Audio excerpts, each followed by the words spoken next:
আসসালামু আলাইকুম বন্ধুরা, সবাই কেমন আছেন? আশা করি ভালো আছেন। তো আমার একটা ফ্রেন্ড আসছিল আমার সাথে দেখা করতে। দোকানে ডিউটি অবস্থায় ছিলাম। পরে বলল ফ্রি আছো কিনা, চল একটু ঘুরে আসি। তো আমি বললাম আচ্ছা ঠিক আছে চল। পরে বললো তুই তো মেবি গাড়ি শিখছস, আমি ফেসবুকে দেখলাম, তো চল আজকে এটা চালা। অবশ্য হাউস ড্রাইভার, মানে সৌদিদের ঘরে কাজ করে, হাউস ড্রাইভার। তো পরে সাহস করে নিলাম। আলহামদুলিল্লাহ আপনাদের দোয়ায়, আল্লাহর দয়াতে ভালোভাবে চালাইছে হাইওয়ে রোডে। অনেকক্ষণ ঘোরাঘেরা করলাম, খাওয়া দাওয়া করলাম। পরে আবার ঘুরে ফিরা কাজের জায়গায় চলে আসছি।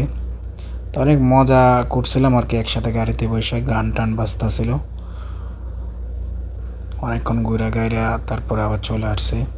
তো আলহামদুলিল্লাহ আসলে আরবি কান্ট্রিগুলোতে বা ইউরোপ কান্ট্রিতে গাড়ির সিস্টেমগুলো, মানে আমার বাংলাদেশ, পাকিস্তান, ইন্ডিয়া বাদে বাকি যে দেশগুলো আছে মোটামুটি সবগুলোই নিয়মকানুন আছে ভালোই।